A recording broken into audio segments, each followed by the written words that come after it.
கண்மணி அன்போட காதலன்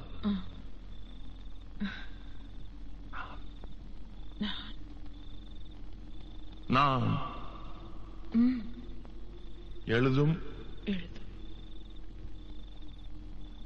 கடிதம் லெட்டர் கடிதாஸ்தி இல்ல கடிதமே இருக்கட்டும். கடிதம் படி.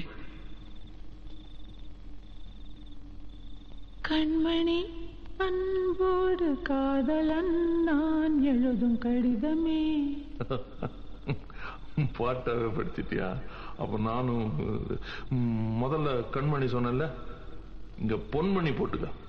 பொன்மணி, உன் வீட்டுல சௌக்கியமா? நான் இங்க சௌக்கியம். பொன்மணி, உன் வீட்டில் சௌக்கியமா? நான் இங்கு சௌக்கியமே. உன்னை நினைச்சு பார்க்கும்போது கவிதை மனசுல அருவி மாதிரி கொட்டுது. ஆனா அதை எழுதணும்னு உட்கார்ந்தா அந்த எழுத்துதான் வார்த்தை. உன்னை எண்ணி பார்க்கையில் கவிதை கொட்டுது, அதான் அதை எழுத நினைக்கையில் வார்த்தை முட்டுது. அதேதான் பிரமாதம். கவிதை கவிதை படி. கண்மணி அன்போடு காதலன் நான் எழுதும் கடிதமே. பொன்மணி, உன் வீட்டில் சௌக்கியமா? நான் இங்கு சௌக்கியமே. உன்னை எண்ணி பார்க்கையில் கவிதை கொட்டுது, அதை எழுத நினைக்கையில் வார்த்தை முட்டுது. ஓஹோ கண்மணி அன்போடு காதலன் நான் எழுதும் கடிதமே. பொன்மணி, உன் வீட்டில் சௌக்கியமா? நான் இங்கு சௌக்கியமே.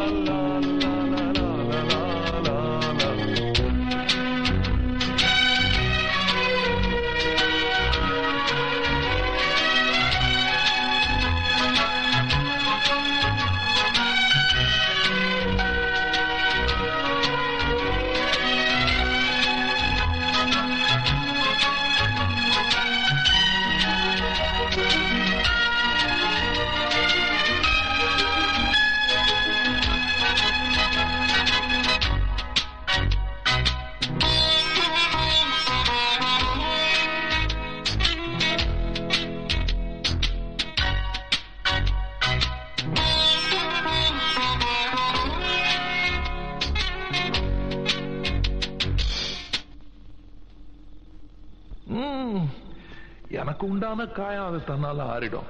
அது என்னமோ தெரியல, என்ன மாயமோ தெரியல, எனக்கு ஒண்ணுமே ஆவறது இல்லை. இதையும் எழுதிக்க. நடுவில் நடுவில் மானே தேனே பொன்மானே இதெல்லாம் போட்டுக்கணும். பாரு, எனக்கு என்ன காயம்னாலும் உன் உடம்பு தாங்கிடும். உன் உடம்பு தாங்குமா? தாங்காது. பிராமி பிராமி பிராமி. அதை எழுதணுமா? இது காதல். என் காதல் என்னன்னு சொல்லாம எங்க எங்க அழுகையா வருது. ஆனா நான் அழுது என் சோகம் ஒன்ன தாக்கிடுமோ அப்படின்னு நினைக்கும் போது வர்ற அழுக கூட நின்றுடுது. மனிதர் உணர்ந்து கொள்ள இது மனித காதல் அல்ல, காதல் அல்ல, காதல் அல்ல.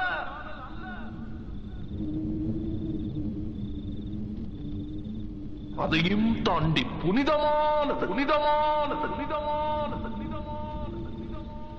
உண்டான காயம் எங்கும் தன்னாலே மாறி போன மாயம் என்ன? பொன்மானே பொன்மானே,